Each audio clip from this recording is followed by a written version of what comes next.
Weber ने अपने सिद्धांत की प्रासंगिकता बनाए रखने के लिए उसमें जो विचलन हुए थे उसको भी इन्होंने समझाने का प्रयास किया, ठीक है।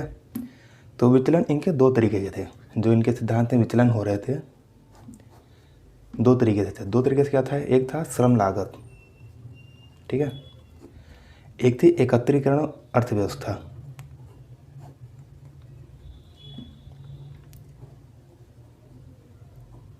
ठीक है, तो हम पहले वन बाय वन चर्चा कर लेते हैं दोनों पे। श्रम लागत के बारे में पहले हम बात करेंगे, ठीक है।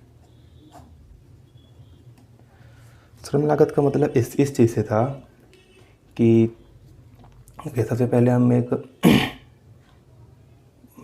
मार्केट बना लेते हैं, ठीक है।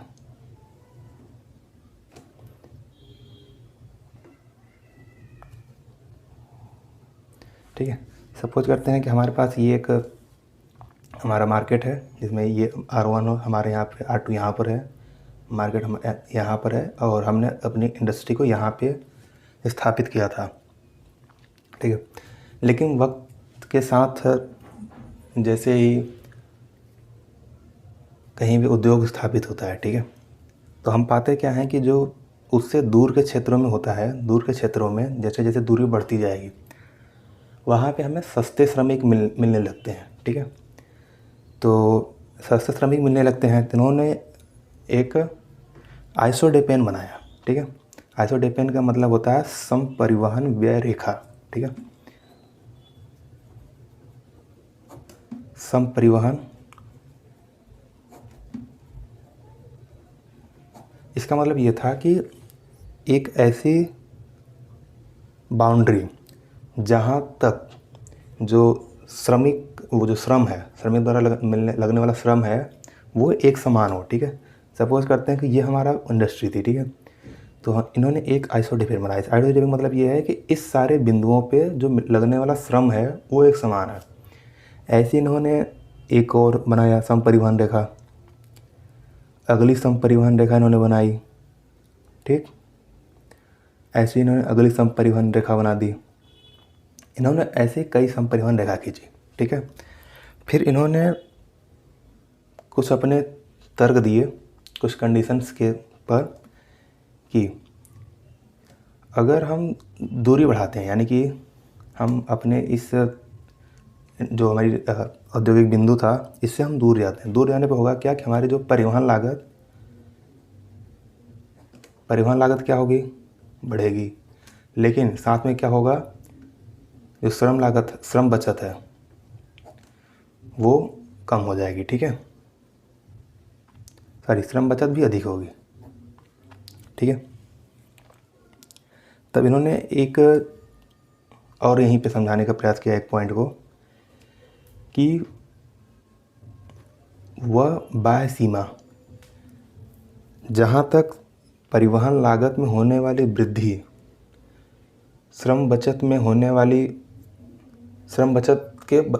के बराबर हो जाए, ठीक है, उसको इन्होंने बोला ये जो सम परिवहन रेखा वो क्रिटिकल आइसोडेपेन होगी, ठीक है। तो इन्होंने एक क्रिटिकल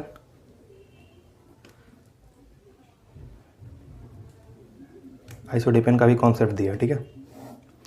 इनका मतलब ये था कि जैसे कि हम यहाँ पे देख लेते हैं कि मान लेते हैं कि हमारा ये बिंदु था x, अगली सम परिवहन रेखा हमारी क्या है y, अगली सम परिवहन रेखा हमारी क्या है z।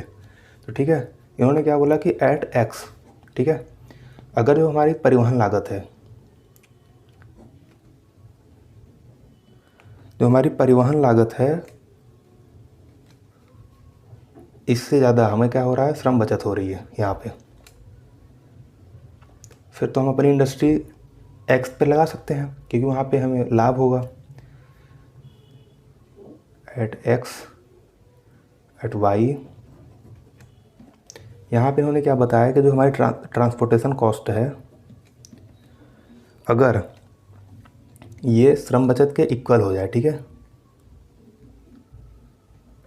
तो इन्होंने बोला कि हम यहाँ तक अपने उद्योग को स्थापित कर सकते हैं। ये हमारे उद्योग स्थापित करने की बाह्य सीमा होगी, ठीक है, क्योंकि एट जेड, ठीक है, जेड पे क्या हो रहा है कि जो हमारी ट्रांसपोर्टेशन कॉस्ट है वो हमारी अधिक हो जा रही है हमारी श्रम बचत से, ठीक है।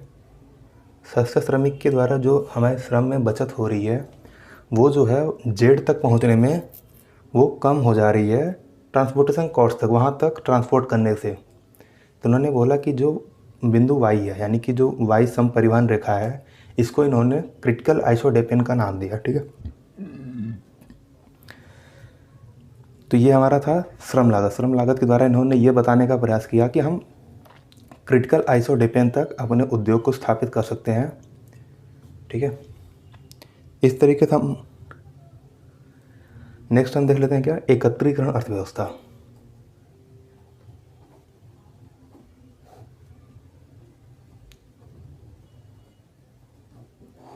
एकत्रीकरण अर्थव्यवस्था का मतलब ये है कि एक ही जगह पे एक से अधिक इंडस्ट्री लगी हो, ठीक है। एक ही जगह पे एक से अधिक इंडस्ट्री लगने का मतलब ये हो जाता है प्रॉफिट। सपोज करते हैं हमारी ये एक से अधिक इंडस्ट्री हो गई, इंडस्ट्री 1, इंडस्ट्री 2, इंडस्ट्री 3। अब हो क्या रहा है कि जो इसका इन आउटपुट है,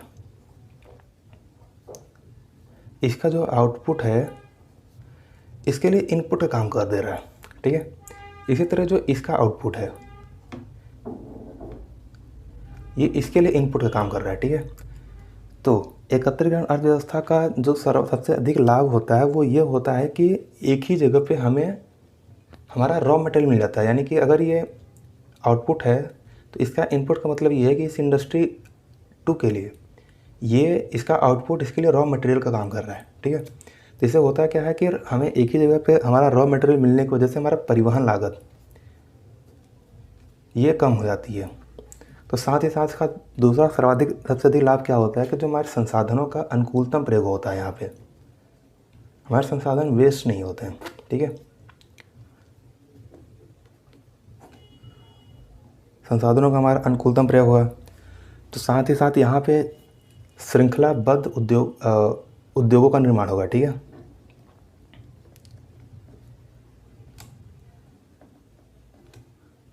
श्रृंखलाबद्ध उद्योगों का निर्माण होगा। अब देखो होगा क्या, अगर ट्रांसपोर्टेशन कॉस्ट कम हो रही है, संसाधनों का अनुकूलतम प्रयोग हो रहा है, तो सामान्य सी बात है यहाँ पे समझने की कि इन दोनों के द्वारा यहाँ पे जो इसकी लागत, उत्पादन लागत होगी, ठीक है। किसी भी प्रोडक्ट के निर्माण में जो उत्पादन लागत होगी वो कम हो जाएगी, ऑटोमेटिक कम हो जाएगी, ठीक है। तो ये इनके सिद्धांत में विचलन था जिसको उन्होंने खुद ही समझाने का प्रयास कर अपने सिद्धांत की प्रासंगिकता को बनाए रखे, ठीक है।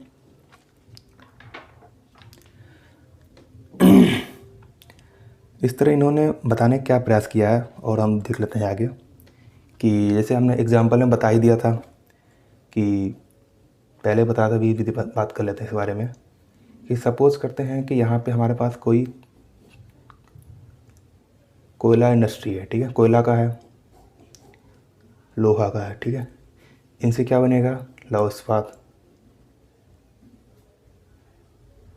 अगर ये दोनों एक ही जगह पर होंगे तो इससे इनका जो आउटपुट होगा इस लौह इस्पात इंडस्ट्री के लिए क्या हो जाएगा, रॉ मटेरियल, ठीक है। ट्रांसपोर्टेशन कॉस्ट नहीं लग रही है, इसके द्वारा यहाँ पे मशीनरी उद्योग भी लग जाए। इस मशीनरी उद्योग के लिए इसके जो लौह इस्पात होंगे ये क्या हो जाएंगे, रॉ मटेरियल हो जाएंगे। और इन सब से क्या निर्माण हो जाएगा, हमारा ऑटोमोबाइल इंडस्ट्री।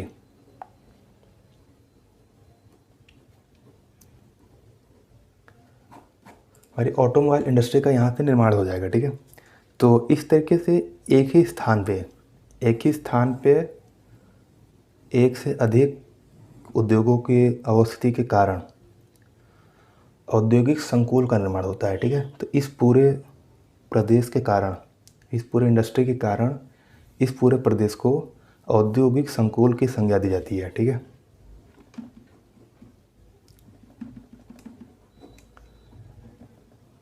संकुल, इंडस्ट्रियल कॉम्प्लेक्स, ठीक। और अगर किसी स्थान पे एक से अधिक औद्योगिक संकुल हो जाए, ठीक है। जैसे कि किसी भी स्थान पे हम देख लेते हैं, ठीक। किसी भी स्थान पे अगर सपोज करते हैं 1, 2, 3 4 कुछ भी, कितने भी हो सकते हैं। एक से अधिक औद्योगिक संकुल वहाँ 2-3 से अधिक औद्योगिक संकुल बन रहे हैं, तो उन सारे औद्योगिक संकुल के वहाँ पर बनने के कारण इस पूरे प्रदेश को औद्योगिक प्रदेश कहा जाता है। ठीक है,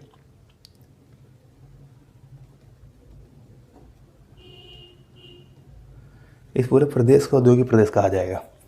ठीक है, इसके बाद हम वेबर के इस सिद्धांत की आलोचना की बात करेंगे, जो कि नेक्स्ट वीडियो में देख लेते हैं हम।